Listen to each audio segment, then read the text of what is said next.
Hello guys, नमस्ते। स्वागत है आपका फोकसली स्टडी हब अनुद्वेदी चैनल पर। मेरा नाम है अनुभव और आप देख रहे हैं फोकसली स्टडी हब। तो पिछली जितनी भी वीडियोस डाली हैं उनमें मैंने चैप्टर 1 का इंट्रोडक्शन, एक्सरसाइज 1.1 और एक्सरसाइज 1.2 कंप्लीट करा दी है। तो अब बारी है end of the chapter exercise की। तो आज हम लोग यही हमारा आज का टॉपिक है कि चैप्टर 1 की जो end of the chapter exercise है उसके हम फर्स्ट से फिफ्थ क्वेश्चन करेंगे और उसके बाद हम लोग बाकी बाद में करेंगे। बट आज हम लोग इस end of the chapter exercise के ये फिफ्थ क्वेश्चन, फर्स्ट से फिफ्थ क्वेश्चन तक करने वाले हैं। तो चलो बिना किसी देरी के शुरू करते हैं। तो यहाँ पर आप लोग गाइस फर्स्ट क्वेश्चन को देखिए। फर्स्ट क्वेश्चन क्या बोल रहा है? फर्स्ट क्वेश्चन कह रहा है कि what are the X coordinate and Y coordinate of the point of intersection of the two axis. यानी कि जो एक्स कोऑर्डिनेट है, जो एक्स कोऑर्डिनेट है और जो वाई कोऑर्डिनेट है, तो उनका जो इंटरसेक्शन पॉइंट होता है ना इन दोनों एक्सिस का, ये जो दोनों एक्सिस है इनका जो इंटरसेक्शन पॉइंट होता है, इंटरसेक्शन पॉइंट आप जानते होंगे, जो इनका इंटरसेक्शन पॉइंट होता है तो उसको क्या क्या होता है वो। तो ठीक है, तो आओ फिर हम दिखाते हैं आपको। इसके लिए हम लोग इसका यूज़ करेंगे बेसिकली, ये देखिए ग्राफ। ठीक है, अगर अब आप देखिए ये बीच का क्या रहता है, ओ। अब यहाँ ये है वाई एक्सिस, ये है एक्स एक्सिस, और जहाँ पर ये दोनों का इंटरसेक्शन पॉइंट यानी कि ये है इंटरसेक्शन पॉइंट, यहीं से लाइंस निकल रही हैं। तो इस इंटरसेक्शन पॉइंट यहाँ पर वैल्यू रहती है 0 और इसको हम क्या बोलते हैं, ओ, यानी कि ओरिजिन। ओरिजिन जिसके कोऑर्डिनेट्स क्या होते हैं 0,0। तो फर्स्ट आंसर अपना यही है। ठीक है, तो यहाँ पर मैं लिख देता हूँ, लिखता हूँ मैं यहाँ पर सॉल्यूशंस में ब्लू पेन से लिखूँगा कि फर्स्ट आंसर लिख देता हूँ। ठीक है, पहला आंसर। तो यहाँ पर क्वेश्चन में क्या बोला गया था, what are the X coordinate and Y coordinate of the point of intersection of the two axis. तो यहाँ पर ऐसा लिख देंगे, the X coordinate, X coordinate, X coordinate, यहाँ पर थोड़ा कर देता हूँ, and X coordinate and Y coordinate, X coordinate and Y coordinate, Y coordinate of the point point of, यहाँ से लिखता हूँ intersection, intersection of intersection of the two axis is the point of origin, O लिख सकते हैं अपन, ओ, जिसके coordinates क्या कहते हैं, कोऑर्डिनेट्स क्या रहते हैं 0, ये इसके कोऑर्डिनेट्स रहते हैं। तो पहला यहाँ पर समाप्त होता है। अब बढ़ते हैं दूसरे की तरफ। तो गाइस सेकंड क्वेश्चन देखिए। सेकंड क्वेश्चन में बोल रहे हैं कि point W has X coordinate equal to -5। इसका मैं आपको ग्राफ पर दिखाता हूँ। ये रहा, देखो, ये कोई पॉइंट डब्ल्यू है, ये कोई पॉइंट डब्ल्यू है जो कि एक्स कोऑर्डिनेट पर काय के इक्वल है, -5 के इक्वल है। दिख रहा है अपन को। इसको अगर मैं ब्लैक पेन से लिख दूँ तो थोड़ा अच्छे से समझ में आएगा। ठीक है, यहाँ -1, -2, -3, -4, -5। तो यहाँ पर आप देख सकते हैं कि एक्स कोऑर्डिनेट पर कितनी, -5 तक इसका हम लोगों ने रख दिया। अब कैन यू प्रेडिक्ट करने को बोला है। ठीक है, the coordinates of point H. अब ये एच कहाँ है, आएगा भी, देखो बोल क्या रहा है, एच के लिए क्या बोल रहा है, which is on the line through W parallel to the X Y axis. On का मतलब होता है ऊपर, और through W, on the line through W, यानी कि ये जो डब्ल्यू है तो इसकी लाइन के ऊपर जो कि वाई एक्सिस के पैरेलल है। तो अगर गाइज में ध्यान से देखना भी। अब यहाँ पर देखिए, अगर मैं एक सीधी लाइन इस -5 यानी कि पॉइंट डब्ल्यू के ऊपर, ये पॉइंट डब्ल्यू है, इसके ऊपर खींच दूँ, बिल्कुल सीधी लाइन खींचूंगा कुछ इस टाइप में। देखो यहाँ तक यहाँ से यहाँ तक खींच देता हूँ, मान लो इतनी लाइन मैंने खींच दी। अब ये वाई एक्सिस, ये जो वाई एक्सिस है, वाई एक्सिस के पैरेलल भी है और ये लाइन है जो कि through W, on the line through W है ना, क्योंकि डब्ल्यू के ऊपर है, ठीक है। अब क्या बोला है, विच क्वाड्रेंट कैन एच लाई इन, हमको ये बताना है कि एच जो पॉइंट है, मान लो कहीं भी हो सकता है, मैं मान के चलूँ यहाँ पर होगा एच, या फिर मैं ब्लैक पेन से पॉइंट करता हूँ, यहाँ पर होगा एच, या फिर यहाँ पर हो सकता है एच, या फिर यहाँ पर भी हो सकता है, यहाँ पर भी हो सकता है, यहाँ पर भी हो सकता है, यहाँ पर भी, और यहाँ पर भी एच हो सकता है।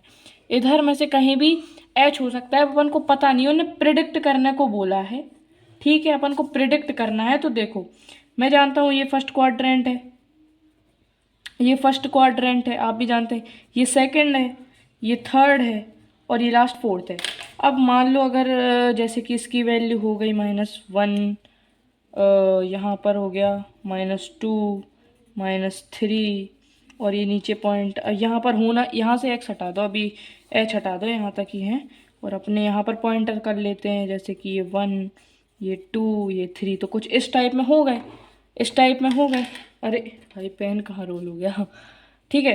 तो इधर में से कोई सा भी एच हो सकता है, क्या पता इधर हो, है ना, क्या पता इधर हो, इसी लाइन में है, वो कह रहे हैं लाइन ही पे है, यहाँ वहाँ नहीं होगा, तो क्या पता इधर हो, क्या पता इधर हो, क्या पता इधर हो, क्या पता इसके कोऑर्डिनेट्स ये बने कि यहाँ पे -5, 3, है ना, कुछ भी कहीं पर भी हो सकता है। लेकिन एक चीज़ जो कि फिक्स है, फर्स्ट क्वाड्रेंट में और फोर्थ क्वाड्रेंट में ये एच पॉइंट नहीं आएगा, और इनने सिर्फ क्वाड्रेंट का बोला है, तो कुछ हम लोग देख सकते हैं कि सेकंड या फिर थर्ड क्वाड्रेंट में ये बनेगा, तो सिंपली कुछ इस टाइप से लिख देंगे। यहाँ पर आप देखिए बहुत सिंपल सा आंसर है, the point H can lie in the first quadrant और इन द थर्ड क्वाड्रेंट, यानी कि जो पॉइंट है एच वो या तो फर्स्ट क्वाड्रेंट में होगा या थर्ड क्वाड्रेंट में होगा। तो यहीं पर हमारे 2 क्वेश्चन समाप्त होते हैं। अब थर्ड क्वेश्चन देखते हैं। थर्ड क्वेश्चन देखिए, थर्ड क्वेश्चन अपन को कंसाइडर करने बोल रहा है कि consider the points are A M P, तो इनको कंसाइडर करना है, और यहाँ पर इनके कोऑर्डिनेट्स दे दिए इसने, 3,0, 0,-2, -5, -2, और p के दे दिए -5, 2। If they are joint in the same order predict, अब मान लो वो सेम ऑर्डर में जॉइंट है, तो इसके लिए मैं आपको एक ग्राफ दिखाता हूँ। तो ये ग्राफ देखिए, ये मैं लाया हूँ, मतलब ये ग्राफ के ऊपर नहीं है, प्लेन पेपर के ऊपर है, पर यहाँ पर देखिए। अब इनने पहले क्या बोला है, इनने कहा है कि joint in the same order. अब यहाँ पर मान लो ये इनने बोला था RAMP, तो इनको मैं सीधा सीधा कर देता हूँ। जैसे कि एक कोऑर्डिनेट्स दिए, तो कोऑर्डिनेट्स के पॉइंटर मैंने लिखे हैं, जैसे कि पहला दिया था यहाँ पर देखो 3,0, तो यहाँ पर 3,0 इस पॉइंट पर आएगा। फिर दिया 0,-2, तो 0,-2 कहाँ आएगा, इधर पर आएगा, है ना। ऐसे मैंने सारे पॉइंट्स यहाँ पर लोकेट कर दिए हैं, और ये ओरिजिन अपन का है। तो पहले इसको बिल्कुल एकदम सीधा कर लेते हैं, है ना, ताकि नो कन्फ्यूज़न में हम लोग स्टडी कर सकें, बिल्कुल कोई कन्फ्यूज़न हमको ना हो। तो एकदम एकदम सीधा इसको पॉइंट कर लेते हैं फटाफट से, और जल्दी इस 5 क्वेश्चनों को ख़त्म करते हैं। तो सीधा सीधा कर लिया है। अब बोला है कि 2 साइड ऑफ RAMP, पहले RAMP दे दें इसको, मान लो ये R, ये A, ये M, और इसको P मान लेते हैं इन पॉइंटों को। अब इनने बोला है कि 2 side of RAMP that are perpendicular to each other, तो परपेंडिकुलर का मतलब अपन जानते हैं, परपेंडिकुलर का मतलब होता है जहाँ पर 90 डिग्रीज का एंगल बने, और परपेंडिकुलर टू ईच अदर बोला है, परपेंडिकुलर टू ईच अदर बोला है। तो देखो यहाँ पर ये 90 डिग्री का एंगल बन रहा है, यहाँ पर ये 90 डिग्री का एंगल बन रहा है, यहाँ पर बन रहा है, तो कुछ इस प्रकार लिख देंगे, मैं आपको दिखाता हूँ। तो गाइस यहाँ पर मैंने एक मिस्टेक करी है, सॉरी फॉर दैट, बट उसको मैं सुधार देता हूँ। यहाँ पर R के जो कोऑर्डिनेट्स थे वो थे 3,0, यानी कि R यहाँ पर होगा, और जो A के कोऑर्डिनेट्स थे वो थे 0,-2, यानी कि ये जो A है वो यहाँ होगा, और M के थे -5, -2, किसके, M के। तो M कहाँ पर होगा, यहाँ पर देखो -2, है ना, M यहीं पर होगा, M यहीं पर होगा, M यहीं पर होगा, और लास्ट बचा अपना P जो कि -5 और 2 था, तो P यहाँ पर कर देते। अब मैं आपको दिखाता हूँ इसका सोल्यूशन। अब देखिए गाइस, हमको दिख रहा है कि 90 डिग्री का एंगल यहाँ बन रहा है, तो हम कैसे लिख सकते हैं कि ये जो M है और P है, MP हम कह सकते हैं परपेंडिकुलर टू M ही हो जाएगा। है ना, जो एम पी है, एम और पी ये परपेंडिकुलर टू एम ए हो जाएगा। तो कुछ इस प्रकार अपन लोग लिख देंगे कि आंसर थर्ड था ना, ये आंसर थर्ड, एक मिनट में आंसर थर्ड का फर्स्ट लिख दूं।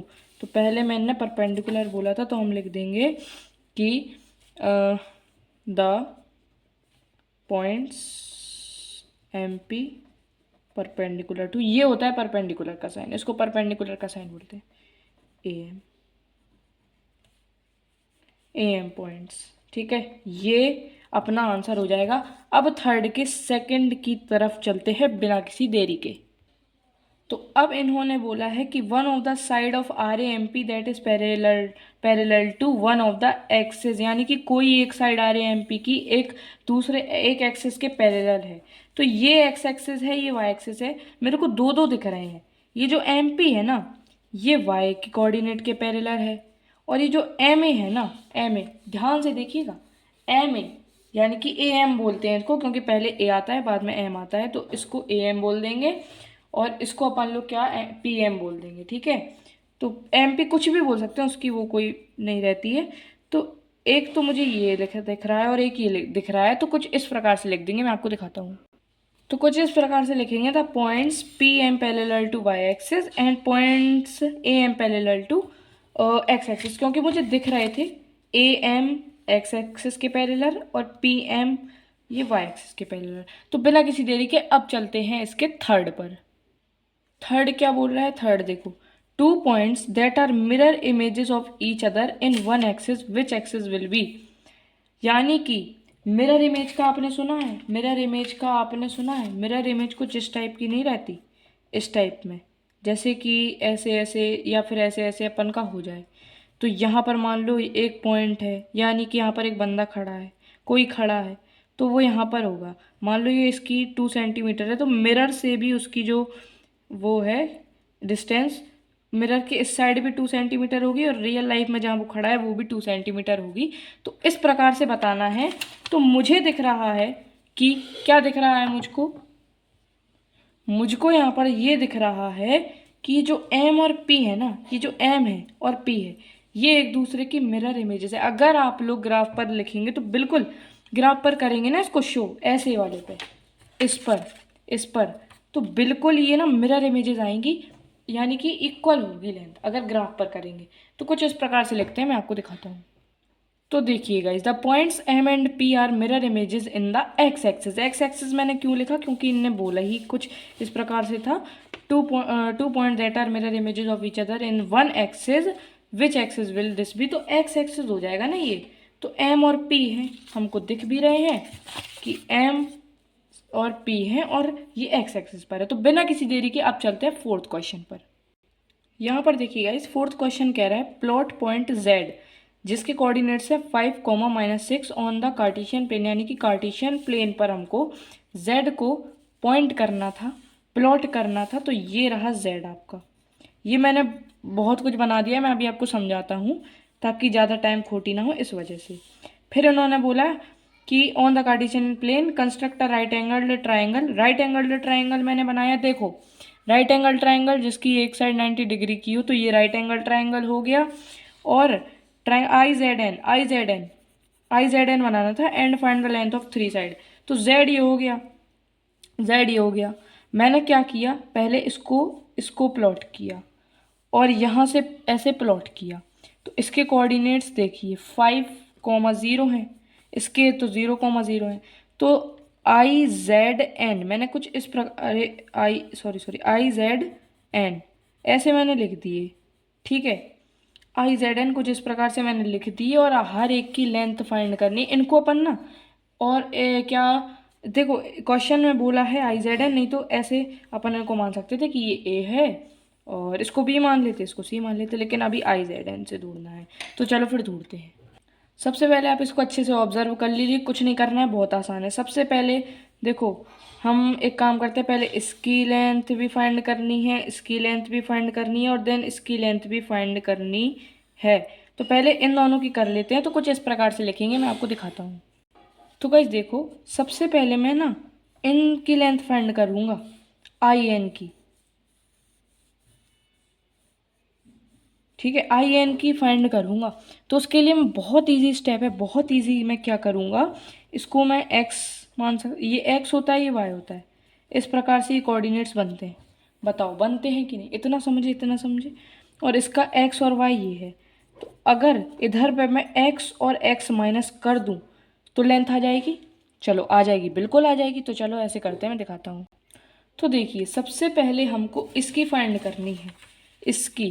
तो इसके लिए मैं क्या करूँगा, सिंपली इससे इसको माइनस कर दूंगा, इससे इसको माइनस कर दूंगा, यानी कि 5 से 0 को माइनस कर दूंगा। तो कुछ इस प्रकार से देखो, पहले मैं लिखूंगा द लेंथ ऑफ क्या था वो, क्या था, मैं पॉइंट्स का नाम भूल गया, I N, the length of I N. तो the length of I N is equals to, क्या कर देंगे, सिंपल, बहुत सिंपल मेथड, सीधा सीधा बस क्या करना है, 5 माइनस 0, और ये आ जाता है 5। तो ये इसकी लेंथ आ गई, बस खत्म खत्म खत्म, बस यहीं पर होता है ये समाप्त। आई एन की लेंथ आ गई 5। इस प्रकार से अब हम दूसरे की फाइंड करते हैं। देखो, अब हमको फाइंड करनी है यहाँ से यहाँ तक। तो अगर मैं इनके y और y को माइनस कर दूं, यानी कि 0 माइनस 6 कर दूं, तो क्या आ जाएगी, बिल्कुल आ जाएगी। देखो, तो उसके लिए 0 क्या दिया गया था यहाँ पर, आप देखिए, यहाँ पर -6 और 0 को करना है। तो कुछ इस प्रकार से देखो देखो देखो, द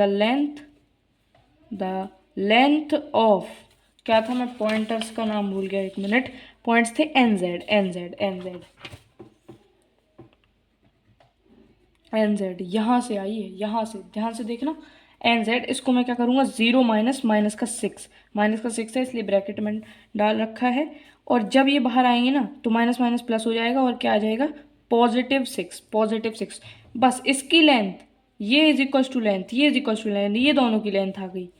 अब देखो, अब ये जो है ना, अब यहाँ से ध्यान से समझना चीज़ें, आई और जेड की फाइंड करनी है। ये थोड़ा सा आपको हार्ड लगेगा, क्योंकि यहाँ पर एक्स वाई अपन माइनस न कर नहीं सकते। अब देखो, जब भी राइट एंगल्ड ट्रायंगल बनता है तो उसमें अपन लोग क्या ढूंढते हैं, हाइपोटीनियस। इसमें से कोई भी अपन ऐसा परपेंडिकुलर और कोई भी बेस मान लो, ठीक है। तो अपन क्या ढूंढते हैं, हाइपोटीनियस, और यहाँ पर ये हाइपोटीनियस ही है। तो अपन क्या लगाते थे 8th क्लास में, 7th क्लास में, पाइथागोरस ट्रिपलेट, पाइथागोरियन ट्रिपलेट और पाइथागोरस थ्योरम। सिंपल, यहाँ पर भी बस वही चिपका देना है। तो कुछ इस प्रकार से लिखेंगे, देखिए इस प्रकार से लिखेंगे। इसको मैं यहाँ पर कर देता हूँ, इसको मैं यहाँ पर कर देता हूँ। अब हमको सीधी सीधी लेंथ ऑफ क्या निकालनी थी, आई जेड था ना। Length of I Z is equals to, कैसे निकलेगी, आई इज इक्वल्स टू, सीधी सीधी मैं यहाँ पर एक काम करता हूँ, लिख देता हूँ by Pythagoras theorem, Pythagoras theorem. यहाँ से इसको हटाओ तो कैसे आ जाएगा, देखो भाई, सबसे पहले क्या होता है वो, हाइपोटीनियस का square is equals to perpendicular का, बेस का भी लिख लो पहले, फिर परपेंडिकुलर का लिख लो, चाहे पहले परपेंडिकुलर फिर बेस लिख लो, कोई फ़र्क नहीं पड़ता। तो यहाँ पर ये जो हाइपोटीनियस है वो क्या है, हाइपोटीनियस क्या है, देखो, एक मिनट में फाइंड कर लूँ। हाइपोटीनियस ये है आई जेड, तो हाइपोटीनियस लिख देते हैं आई जेड का स्क्वायर इज इक्वल्स टू, अब बेस अपन ने क्या ये माना था, तो आई एन का स्क्वायर प्लस परपेंडिकुलर क्या, एन जेड का स्क्वायर। तो आई जेड अपन को पता नहीं है, उसी को अपन ढूंढ रहे हैं। आई एन देखो कितनी आई थी लेंथ आई एन की लेंथ कितनी आई थी, 5। सिंपली 5 यहाँ डाल दो, 6 यहाँ डाल दो, 6 यहाँ डाल दो। आई जेड का स्क्वायर इज इक्वल्स टू 25, इनका स्क्वायर करेंगे तो यही आएगा। फिर आई जेड का square is equals to, plus कर लो, इनको प्लस करने पर इतना आएगा, एक मिनट में प्लस कर लूँ, हाँ ये आएगा इधर पे 61। तो इस प्रकार से अपन कर देते हैं 61 यूनिट्स, खत्म, बस समाप्त होता है यहीं पर। इसके और अगर आप देखो अंडर रूट निकालने जाएंगे तो निकल नहीं पाएगा, क्योंकि लास्ट में जो ऑड नंबर है लास्ट में, यूनिट डिजिट ऑड है, तो इसलिए अपन इसको आगे नहीं कर सकते, तो यही बस इसका आ गया। तो लेंथ सबकी आ गई। अब द लेंथ ऑफ यहाँ लिख देता हूँ, लेंथ ऑफ काय की दूर रहते I Z is equals to 61 units, 61 units. और कुछ पूछा था क्या क्वेश्चन में? और कुछ पूछा था क्या? और कुछ पूछा? बस इतना पूछा था। कमेंट आंसर्स में differ from person to person, उस पर अपन ध्यान नहीं देंगे, सीधा बस अपन क्वेश्चन, बस ये इतना कर दिया। अब बिना किसी देरी के लास्ट क्वेश्चन फटाफट देख लेते हैं।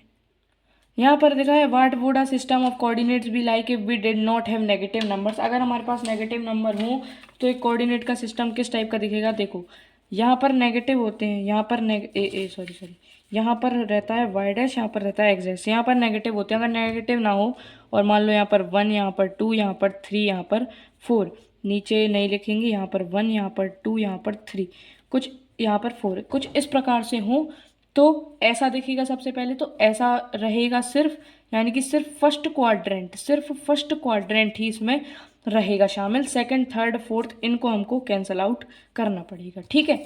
अब क्या बोल रहा है? Would this system allow us to locate all the points on a 2D plane? नहीं। अगर मान लो कोई पॉइंटर मैं यहाँ दे देता हूँ तो आप यहाँ के निकाल पाएंगे? नहीं निकाल पाएंगे। तो सीधा सीधा लिख दो, सीधा सीधा लिख दो, सिस्टम कुछ इस तरह का दिखेगा। और यहीं पर लिख देता हूँ, फालतू काय को जगह खोटी करूँ, छोटा सा आंसर है, आंसर 5th जो कि लास्ट है, ठीक है। सीधी बात ने क्या पूछा? Would this system allowed to this system is, पहले लिख दो, this system is incomplete without negative numbers. And second लिख दो, this system does not allow us to show all the coordinates. बस भैया यहाँ पर ख़त्म हो जाता है 1st to 5th क्वेश्चन। अगली वीडियो में हम लोग यहाँ पर 6th से 10th तक देखेंगे। उसके बाद 6 के 6 16 है, तो उसके बाद 6 के 6 कर लेंगे, यानी कि 3 वीडियो मिलाकर ये रहेगा। तो गाइज़ अब मैं मिलता हूँ आपसे नेक्स्ट वीडियो में, जिसमें हम लोग आगे के क्वेश्चंस करेंगे। तो अगर गाइज़ आपको वीडियो अच्छी लगी तो इस वीडियो को लाइक कर देना, और अगर आपने कुछ ना कुछ भी सीखा, अगर आपने न्यू सीखा और तो गाइज़ प्लीज़ इस चैनल को सब्सक्राइब कर देना। मिलते हैं नेक्स्ट वीडियो में, तब तक के लिए बाय बाय। ये क्या था, सीधा सीधा बाय बाय बोल देता हूँ। तो तब तक के लिए बाय बाय। इस वीडियो को कर देना लाइक, सब्सक्राइब, एंड अगर वीडियो किसी और को भेजनी हो तो कर देना शेयर, और बाकी सब्सक्राइब लाइक तो कर ही देना यार प्लीज़। तो अब हम लोग मिलते हैं नेक्स्ट वीडियो में, जिसमें हम लोग आगे के क्वेश्चंस करेंगे। तो तब तक के लिए गाइस बाय बाय।